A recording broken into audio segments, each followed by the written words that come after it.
Hello everybody, my name is Ed McGowan.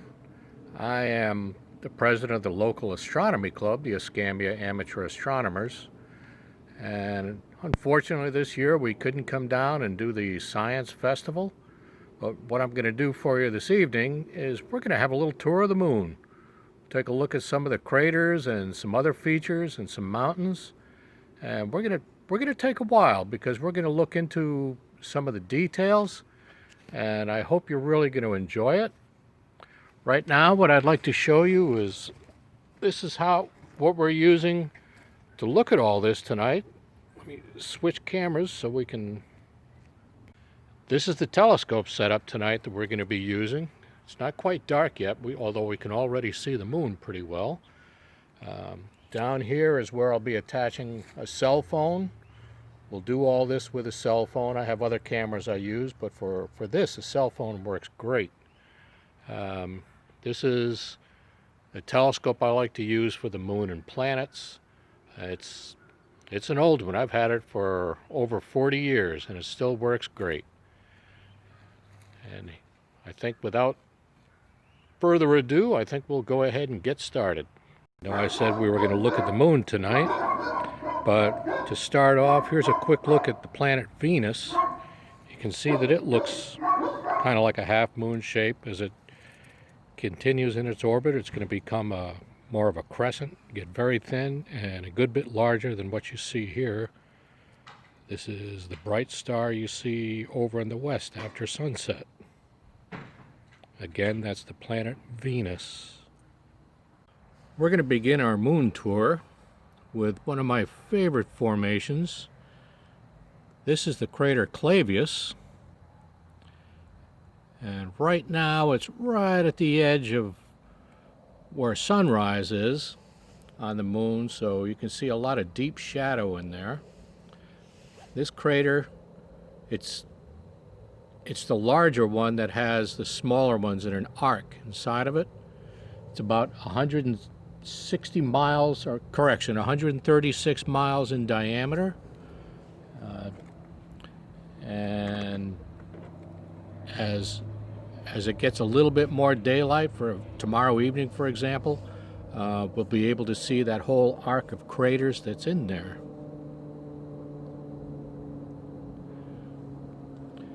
And we're going to move on up.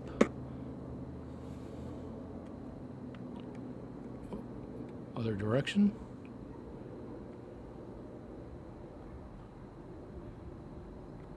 What we have in the center here is the crater Tycho. Now that's kind of interesting the way that's lit. Excuse me. You can see that there's a lot of deep shadow in there. It's kind of a deep crater, but the bright spot that's in the middle, that's a mountain peak that's in the middle of it. The crater itself is about 50 miles across.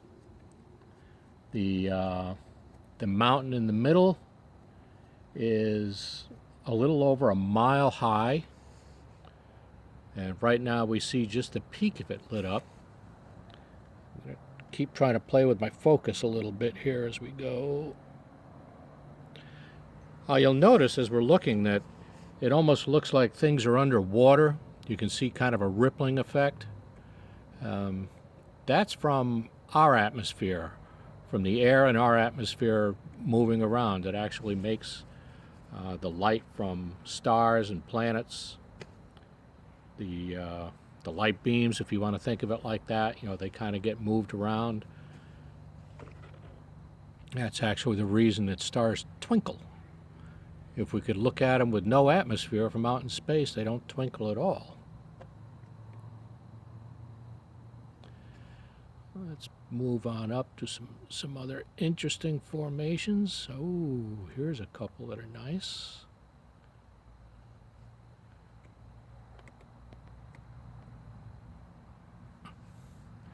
This is kind of a nice pair. The one on the left with the small peak in the middle of it.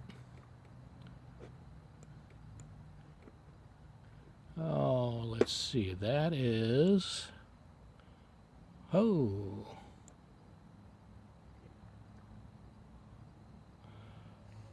Oh, I'm gonna have to look. I have to look on my moon map here.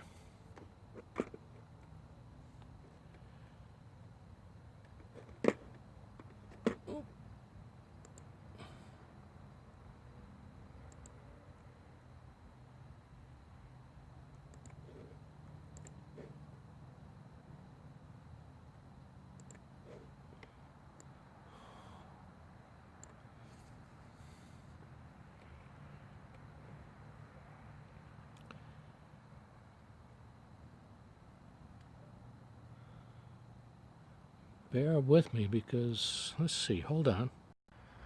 The crater, the crater on the left with the mountain in it, that is called Platus. It's about 60 miles in diameter. It's a very interesting feature. You can see that the bottom of it is fairly flat, and that mountain peak is a little bit off center. The crater to the right of it is called Goricus. That one is about 50 miles in diameter, a little bit under 50 miles in diameter. This seems to be an older crater. It's got a lot more erosion.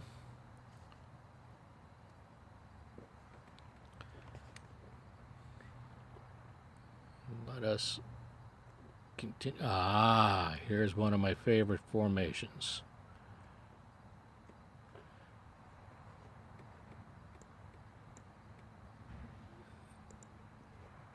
This is called the Straight Wall, and it's kind of a crack or a fault on the surface of the moon. It's about 67 miles long, and it's about 900 feet high. So we only see it when the light is hitting it at a very low angle, when it's sunrise or near sunrise or sunset in this area of the moon. That's really an interesting formation. We only see it for a short time. In another day or two, we won't be able to see it at all. The crater that's there above the Straight Wall is called Burt. It's named for an English astronomer, William R. Burt. And that is about 10 miles in diameter. It's a nice, pretty circular crater. Down below the Straight Wall, you can see a crater with a smaller crater right on its edge. The larger of those two is called Thebit, and that is named for a Persian astronomer from about 1,000 years ago. The smaller one that's on its edge is called Thebit A. There's a lot of features that are like that. If there's a crater kind of on top of another one, they'll, instead of giving it a separate name, they'll give it a letter designation, A, B, C, depending on how many of them there are.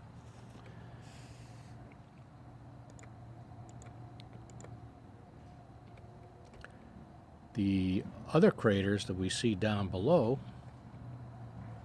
let's come down to one of those.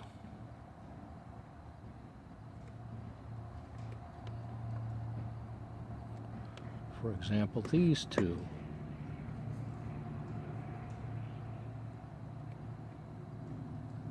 The one with the mountain peak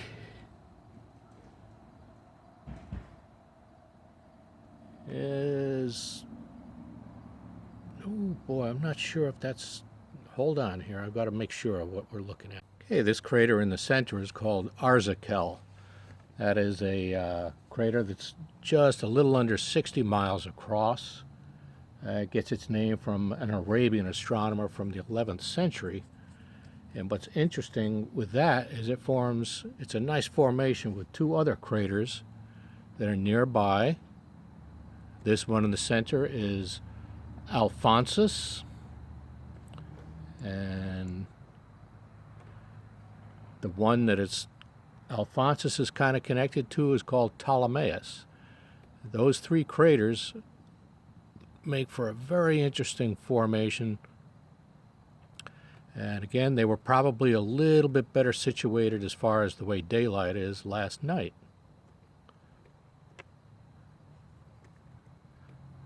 Let's zoom out so we can see all three of them together. There we go.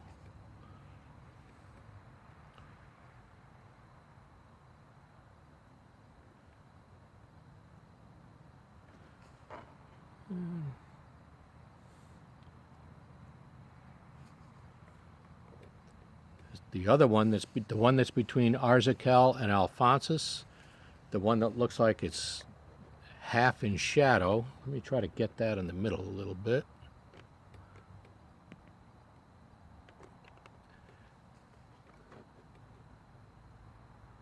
That is known as, I'm not sure if I'm pronouncing it right, either Alpetragius.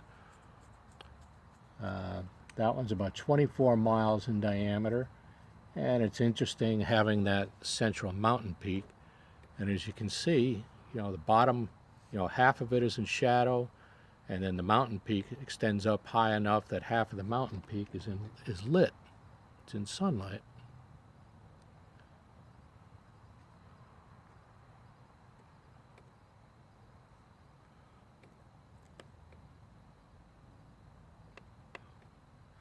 Oh, you'll notice that all these areas are near where the shadow is, where we call this the terminator, the line where the sun rises on the moon, sunrise or sunset.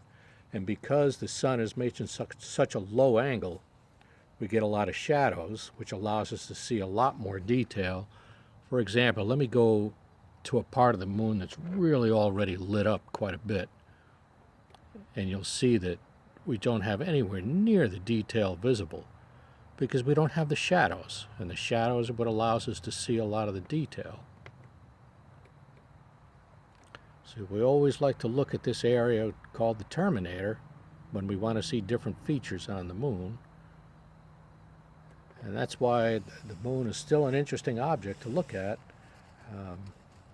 I've been playing with telescopes for, oh golly, it's over 50 years now, and the moon still is a fascinating thing to look at. Now, it can be frustrating sometimes because I like to photograph some of the fainter things that are in the sky, and you can't do that when the moon is up because it's so bright.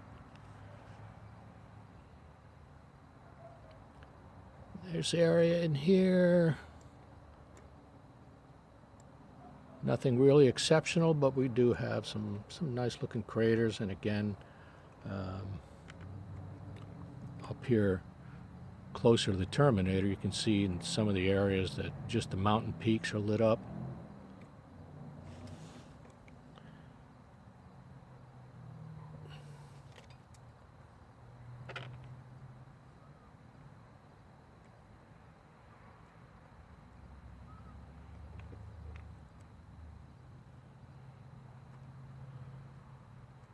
And what's interesting here, if you look, these look like almost like wrinkles on the moon, and that's, in a sense, you can think of them like that. These are areas that at one time were completely melted, and as they cooled off, they made these different formations. And they're not very high at all. They're probably no more than a few hundred feet higher than the surrounding flat area. But we see them because right now the light is making a very low angle. So it's casting quite a bit of shadow on there, allowing us to see that.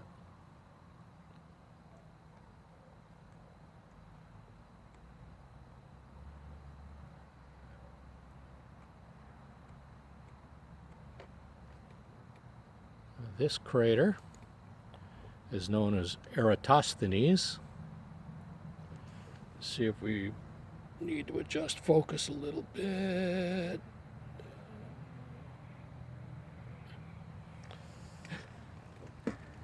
And that's named for a Greek mathematician and philosopher who lived in the 3rd century BC. Very interesting crater. Whoops.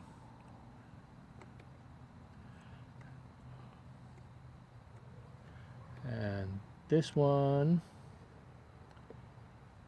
is about 35 miles across.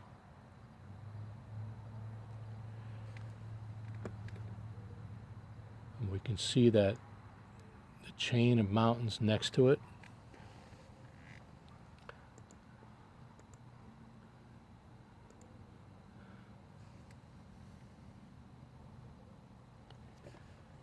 Let's move on. Ah, here's a nice crater.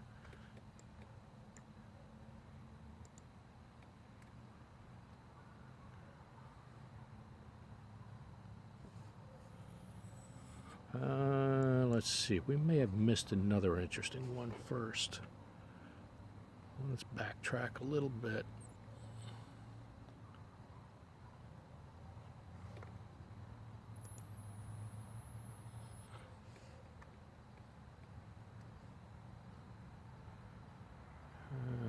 Hold on. Yeah, this crater in the center is called Archimedes.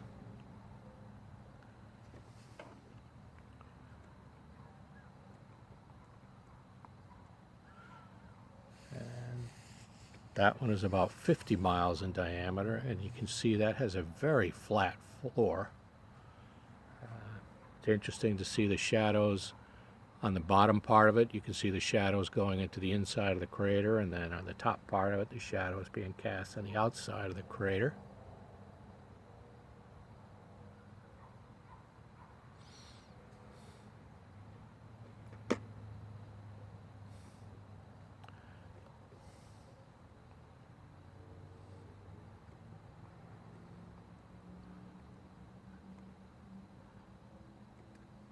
And this feature right here is known as the Alpine Valley.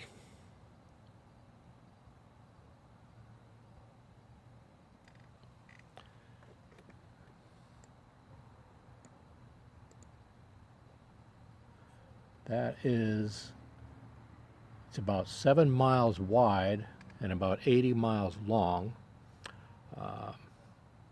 It's kind of uncertain how that might have formed. You know, maybe a meteor or an asteroid hit it at a very shallow angle, but really hard to say. Oh boy, getting a little bit of atmospheric turbulence here. It's really affecting our focus.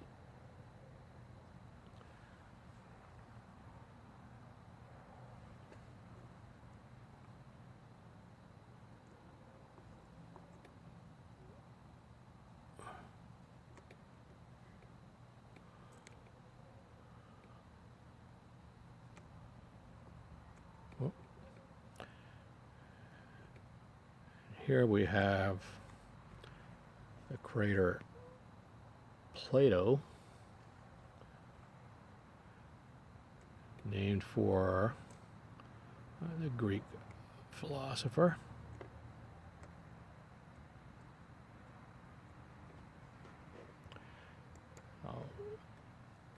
This is about 61 miles in diameter, and one thing I've always liked about this crater is the way those shadows form from the mountains. You can see where it's got some really rough peaks on the edge. You know, look at some of those. There's one that's almost like a spike sticking up. Now, granted, the angle of the sunlight is very shallow, so it makes those shadows look, you know, longer than the mountains are high. But still, that's such an interesting play of shadow and light there from the sun.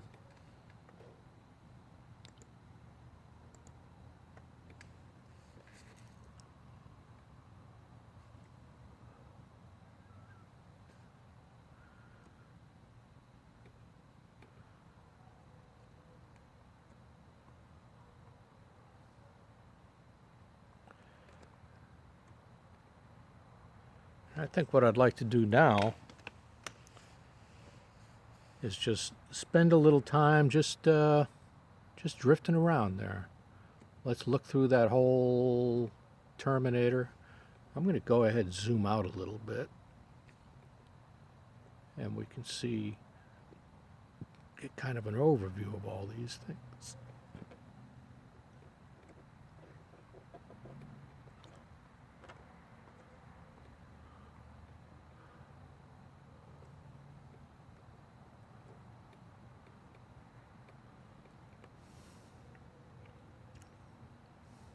Like I say, I've been looking at the sky, using telescopes for over 50 years, And I still, whenever I look at the moon, I always see something new and interesting. I want to zoom on that again. That's just such a nice looking crater.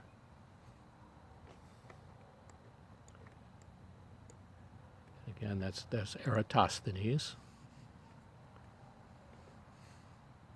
One of the really interesting craters that we can see. Sometimes people ask me, can we see the spots where the astronauts landed? And no, sadly we can't. There isn't a telescope on Earth that's powerful enough to see that, for one. And even if you did have a telescope that was big enough and powerful enough to magnify things that much, if you look here, you'll see when I zoom in, you see all that turbulence from the atmosphere. You would have that same effect, and it really affects the amount of detail that you can see.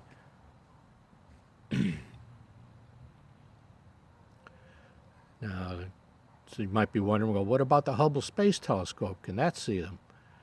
Now, the Hubble is designed to look out into deep space and take photographs of really faint objects. It's got very sensitive cameras, and if it was ever aimed at the moon, it would burn up those cameras. It's just, the light is just far too intense. And even at that, it probably would not be powerful enough to see the moon landing. You know, what's left of the moon landers, the bottom stages, the lunar landers. But there is a spacecraft called the Lunar Reconnaissance Orbiter, which orbits the moon, takes photographs, transmits them back to Earth, and that has been able to photograph a lot of the lunar landing sites. And it's kind of interesting to see that, you know, to see them from, you know, so many miles above, and you can see the bottom of the lunar landers, you know, the platform that they launched from, and even the tracks from the lunar rover that they traveled around the moon on.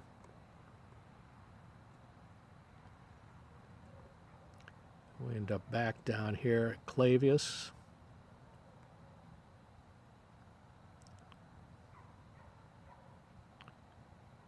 And back down to the bottom of the moon. Well, the bottom, to the, well, you know what I mean.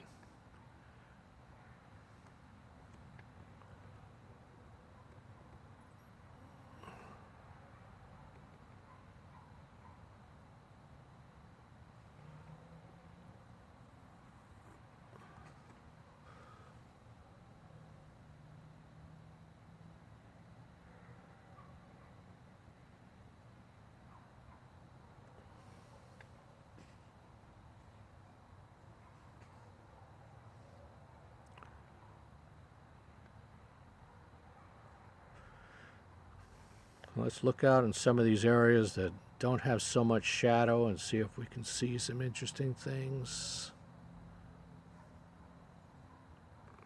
So many craters. Now, these are all very old. Most of these craters were formed over 1 billion years ago. But there was when the planets were forming, sometime after, you know, the main formation of the solar system, there was a period that was called a heavy bombardment. And for whatever reason, there were just massive amounts of asteroids and meteors just crashing into all the planets and into the moon, into Mars, into, you know, the Earth.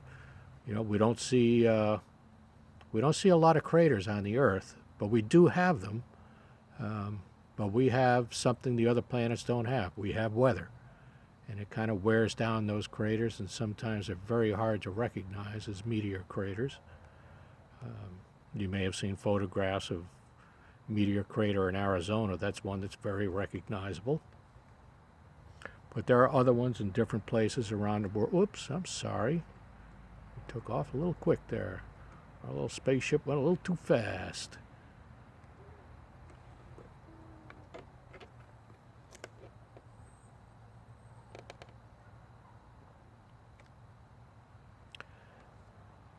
You might notice there at the kind of at the top left what looks like a shadow. That's actually, there's a dust speck somewhere in here that's causing that dust speck in the eyepiece I'm attached to.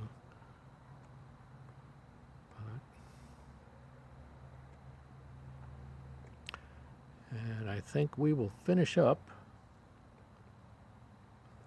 at the straight wall. Whoops, if we get to it.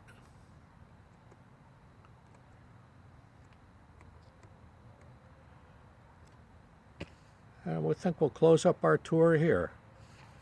I hope you've enjoyed it. Maybe another time we can do some more of this when the moon's in a different phase. We can see some other features. And sometime later in the year, we can do this with the planets. We can do this with Jupiter and Saturn and Mars. And you can see what they would look like through the telescope. Thank you for hanging out with me. I hope you've enjoyed. Remember to wash those hands and don't get sick. Good night now. Oh, I know I said we were going to finish up, but I wanted to go to this one thing. There's a kind of an illusion that some people see when they look at craters on the moon. And if you look at this long enough, you may see it yourself. Sometimes the craters look like, instead of being craters, dug into the surface of the moon, they look like bumps. They look like flat hills sticking out from the moon. Look at this for a while and see if your eyes play that trick. As you look and stare at it a little bit, you'll see that they just switch back and forth from being craters to being bumps, sticking out of the moon. Watch for yourself for a little while. Do you see it? If you don't feel bad. Not everybody sees that. But if you do, it's just an odd thing. It's an odd illusion. The light is coming from the lower right of this photo, but if you think of it as coming from the upper left, then it makes it look like these are actually coming up from the surface of the moon rather than being indentations on the moon. Try to imagine it like that the light is coming from the opposite direction. And now we really will finish up. I hope you've enjoyed this. I certainly have.